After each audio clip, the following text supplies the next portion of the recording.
తనపై నమ్మకంతో సర్పంచ్గా అధిక మెజార్టీతో గెలిపించిన ప్రజల నమ్మకాన్ని అభివృద్ధిలో చూపించానని సిరిసినగండ్ల గ్రామ సర్పంచ్ గూడెపు లక్ష్మారెడ్డి తెలిపారు. అధికారులు పాలకవర్గం సభ్యుల సహకారంతో గ్రామానికి 8 కోట్ల రూపాయల నిధులు తీసుకువచ్చినట్లు చెప్పారు. సర్పంచ్గా ప్రజలు ఇచ్చిన 5 సంవత్సరాల పదవీ కాలాన్ని సద్వినియోగం చేసుకుని గ్రామాన్ని అభివృద్ధి చేయడంతో పాటు రాష్ట్ర జిల్లా స్థాయిలో ఉత్తమ అవార్డులు రావడానికి సైతం కృషి చేసినట్లు తెలిపారు. సిద్దిపేట జిల్లా కొండపాక మండలం సిరిసినగండ్ల గ్రామంలో గణతంత్ర వేడుకలను సర్పంచ్ గూడెం లక్ష్మారెడ్డి ఆధ్వర్యంలో ఘనంగా నిర్వహించారు. ఈ సందర్భంగా నూతన గ్రామ పంచాయతీని ప్రారంభించి కార్యాలయం ఎదుట త్రివర్ణ పతాకాన్ని ఎగురవేశారు. అనంతరం గ్రామంలో ఇటీవల నిర్మాణాలు పూర్తి చేసుకున్న పలు కుల సంఘ భవనాలతో పాటు లైబ్రరీ భవనం, గ్రామ పంచాయతీ భవనాన్ని ప్రారంభించారు. ఈ కార్యక్రమానికి ముఖ్య అతిథిగా పంచాయతీరాజ్ స్టాండింగ్ కౌన్సిల్ సభ్యులు ఆర్ చంద్రశేఖర్ రెడ్డి హాజరయ్యారు. ఈ సందర్భంగా సర్పంచ్ మాట్లాడారు.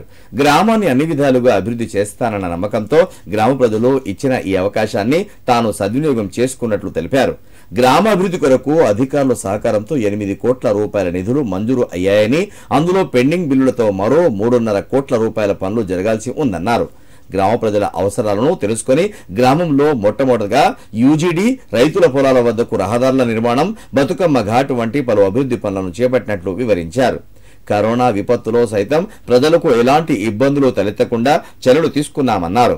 ఈ 5 ఏళ్లు తాను సర్పంచ్ గా బాధ్యతలు నిర్వర్తించేందుకు సహకరించిన గ్రామ పంచాయతీ పాలకవర్గం సభ్యులకు, గ్రామ ప్రజలకు, అధికారులకు ఈ సందర్భంగా ప్రత్యేక కృతజ్ఞతలు తెలిపారు.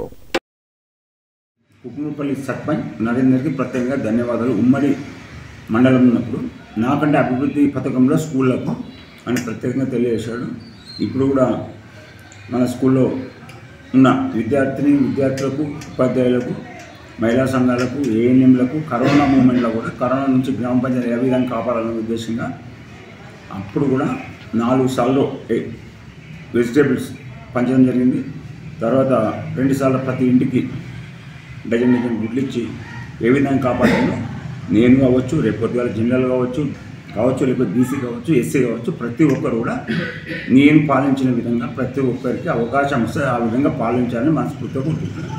అలాగే ఈరోజు ప్రారంభించింది గ్రామ పంచాయతీ కార్యాలయం, బోయ సంఘం, ముద్రా సంఘం, లైబ్రరీ, హాస్పిటల్ అండ్ మన గ్రామంలో ఉన్న వివిధ గౌడ సంఘం, ఇవన్నీ 7 సంఘాలను ప్రారంభించడం జరిగింది. ఇప్పటికీ నాకు సహకరించిన గ్రామ పెద్దలకు, పాలక వర్గానికి, ఎంపీటీసీ కావచ్చు, జెడ్పీటీసీ కావచ్చు, ప్రతి ఒక్క పార్టీలకు అతీతంగా నాకు సహకరించారు. కాబట్టి సహకరించినందుకు ప్రతి పార్టీ నాయకులకు, గ్రామ పెద్దలకు, యువతీ యువకులకు, మహిళా సంఘాలకు, ఏఎన్ఎంలకు, ఆశా వర్కర్లకు, సఫాయి సిబ్బందికి, నా పాలక వర్గానికి ప్రత్యేక ధన్యవాదాలు.